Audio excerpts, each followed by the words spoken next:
So mga sangkay, mayroon pong lumabas na update ngayon regarding po sa isang survey na tinanong ang ating mga kababayan kung handa bang ipaglaban ang ating bansa sa banta po ng pananakop o malaking digmaan na posibleng pumutok anumang oras laban po sa China. At ito po yung sagot ng mga Pilipino.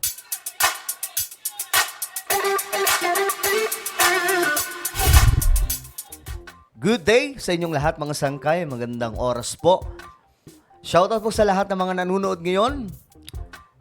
Bago tayo magsimula, pakisubscribe po muna yung ating YouTube channel. Ayan po, 1.18 million subscribers na po tayo. Padagdag po tayo ng padagdag. So, yung mga hindi pa po nakakapag-subscribe dito sa ating channel, matik na mga sangkay. Alam nyo na dapat ang gagawin. Pakipindot po yung subscribe button na makikita lamang po sa ibaba, tapos i-click nyo yung bell at i-click nyo po yung all. At sa mga nanonood po sa Facebook, huwag nyo rin pong kalilimutan na i-follow ang ating Facebook page. At eto, may gagawin po tayo sa Facebook. Saglit lamang po ito. No, yung mga nanonood po sa Facebook, gawin nyo po ito ng aktwal. Okay, may ginawa lamang po akong sample video dito. So habang kayo ay nanonood, makikita nyo po mga sangkay ang tatlong tuldok. Bandang itaas, kagaya na lamang ng nakikita nyo sa video ngayon. Okay, bandang itaas, tatlong tuldok, taas ng video na to. Pindutin nyo po mga sangkay, tapos may lalabas po dyan na show more. Pindutin nyo po yung show more. Okay? I hope na nasundan po ng lahat. Madali lang naman yan mga sangkay, okay? So ito na nga, pag-usapan po natin itong Okta Research. Isa po itong survey na tinanong ang mga Pilipino. At ayon po dito mga sangkay, 8 daw sa 10 Pilipino handang lumaban para sa Pilipinas. Aba, ganun pala katindi ngayon yung mga Pinoy, mga sangkay, handang ipaglaban. Pero, tandaan nyo po, kung magkakaroon ng digmaan pandaigdigan, o let's say, magkakaroon po ng digmaan ng Pilipinas at China, ang labanan po na ito ay magiging nuclear war. At alam po natin mga sangkay kung gaano karami ang nuclear ng China. No? At tayo, wala po tayo nun mga sangkay. At ngayon, nag-uumpisa pa lamang po tayo na magpalakas ng sandatahan. Pero, eto nga, magandang balita ito, na itong mga kababayan natin, majority or super majority, handang lumaban para sa Pilipinas. Sakaling gerahin tayo ng ibang bansa, handa kaya ang mga Pilipino na lumaban para sa bayan? Sa tanong na yan, sa isang survey, karamihan sa mga sumagot, lumabas ang pagiging makabayan. Ayun, karamihan daw po sa sumagot mga sangkay, lumabas ang pagiging makabayan. Nakatutok si Jonathan Andal. Kung magkakaroon ng kaguluhan sa pagitan ng Pilipinas at dayuhang kalaban, handa ka bang lumaban para sa iyong bansa? Okay, yan yung tanong.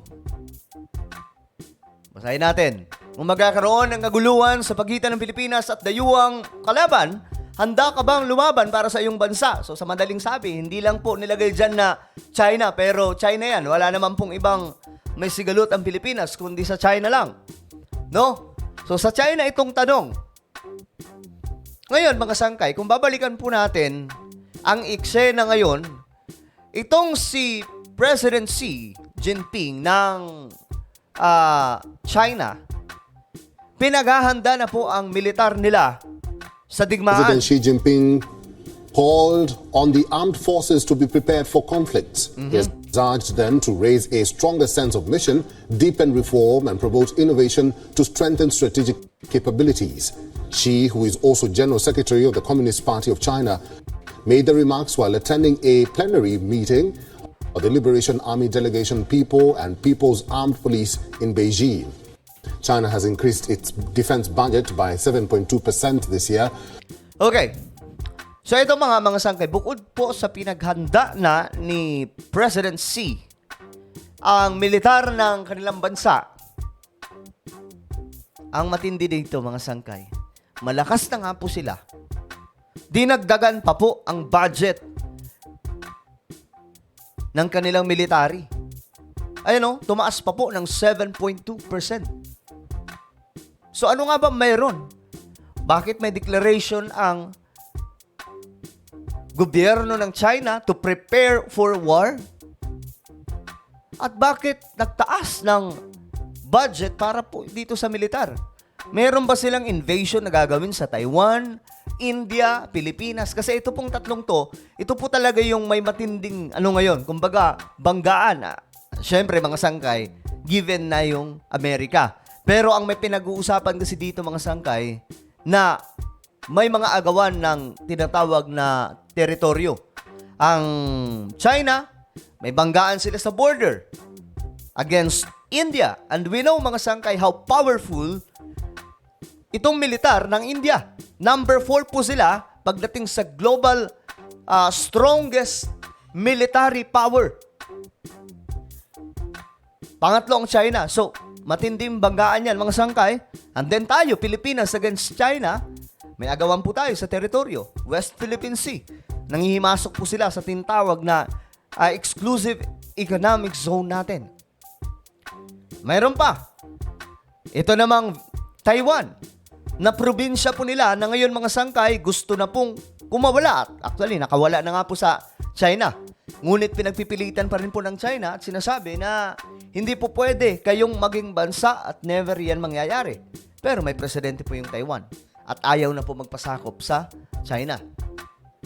Ngayon, mga sangkay, tinanong ang mga Pilipino, kung magkakaroon ng kaguluhan sa pagitan ng Pilipinas at China, wag na natin ibahin pang usapan. Wala naman tayong ibang kabanggaan dito. China lang eh. Sa pagitan ng Pilipinas at China, handa ka bang lumaban para sa iyong bansa? Ngayon, ito po yung sagot ng mga Pilipino. Handa ka bang lumaban para sa iyong bansa? Sabi ng iba naming nakausap, Kahit ngayon, suntukan lang, pwede na. Suntukan lang daw. Eh, kaso nga lang mga sangkay, hindi naman madadaan sa suntukan yan eh. Tandaan po natin, pag sumabak po tayo sa digmaan, tignan nyo po ang nangyayari sa Ukraine. Okay? Pero mga sangkay, kung ako ang tatanungin, handa ba tayong lumaban para sa ating bansa? Siyempre, kailangan po natin ipagtanggol yung soberanya, yung teritoryo natin. Hindi po pwedeng maagaw po yan, mga sangkay. So, we have no choice kundi lumaban. Pero kung strategy ang pag-uusapan, kung hanggat maaari mga sangkay, kung mayroon po tayong estratehiya pa na kayang maidaan sa peaceful agreement, no? O diplomatic, mga sangkay, sa ganung pamamaraan, mas okay kaysa po sa digmaan. Alam po natin na wala pong nananalo talaga sa digmaan. Though sabihin na po natin, nanalo po ang Amerika nung World War II. But, kahit po na-declare mga sangkay na nanalo ang Allied Forces, Amerika, ang totoo pa rin doon, pare-parehas po nawasak eh. Di ba? Pare-parehas po naapektuhan. So ngayon mga sangkay, hindi po ito basta suntukan lamang sa mga Chinese. Tandaan po natin, ewan ko, ilang nuclear lang ba tayo? Kaming mga gwardya, kasama kami pag... Pero alam nyo, yung nakakabilib sa mga Pilipino, kahit ano tayo, kumbaga dehado tayo, willing to fight tayo. Naalala nyo mga sangkay kung gaano kalakas ang Japan noon. 'Di ba? Nung kinailangan ng Amerika ang tulong, ayun po ang totoo mga sangkay sa kasaysayan ng Pilipinas kasi nakalagay doon sa mga libro, tayo yung tinulungan ng Amerika, but hindi po yung totoo. Tayo ang tumulong sa Amerika. Okay? Dito nga dinala ng Amerika yung digmaan instead na sa kanila eh. Civil War na. Makikipaglaban po ako para sa ating bansang Pilipinas. Ayun. So anytime pala, pwede na. Pwede namang recruit ng mga willing makipagdigma. Isa pong responsibilidad natin na tumulong at makipaglaban para sa ating mga bansa. Laban po tayo. Hindi tayo pwedeng magpasakop sa kanila. Yun, no? yan ang tanong ng Okta Research sa kanilang face-to-face survey sa 1,200 respondents nitong Desyembre. Ayan. Panahong binomba ng tubig at itinaboy ng China ang mga barko ng Pilipinas sa West Philippine Sea. Okay. So ngayon mga sangay, willing to fight ang ating mga kababayan. Talagang palaban tayo mga Pilipino. Noon pa man, ganyan na po talaga tayo. Kahit nagkasakop-sakop tayo ng maraming beses. But willing to fight po talaga tayo. Ngayon, mga sangkay, tingnan po natin kung gaano ka... Tingnan po natin yung militar ng China, no? Kung gaano ka... Ngayon, ito po yung military power ng China. Ito po ay... Noong ano pa, no? 4 years ago na show of force ng China. Ayan po si President Xi. Gusto ko makita kung ano itsura ng mga... Ayan po, ito po yung militar nila eh.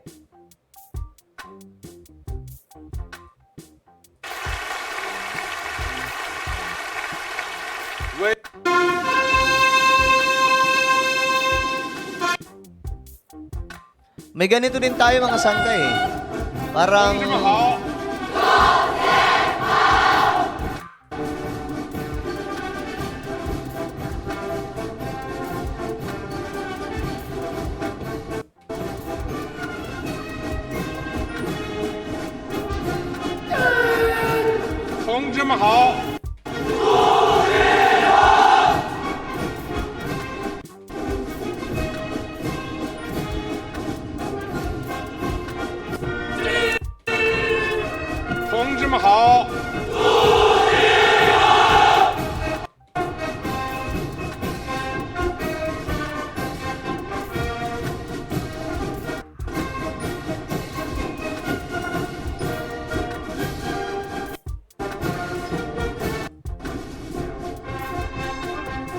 Haba pala na ito mga sangkay.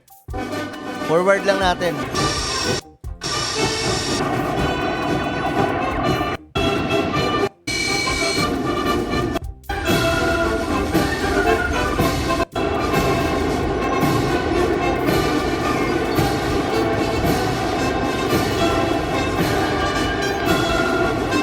Okay, so yan po yung show of force nila. Ito naman yung mga kasundaluhan nila. Oh.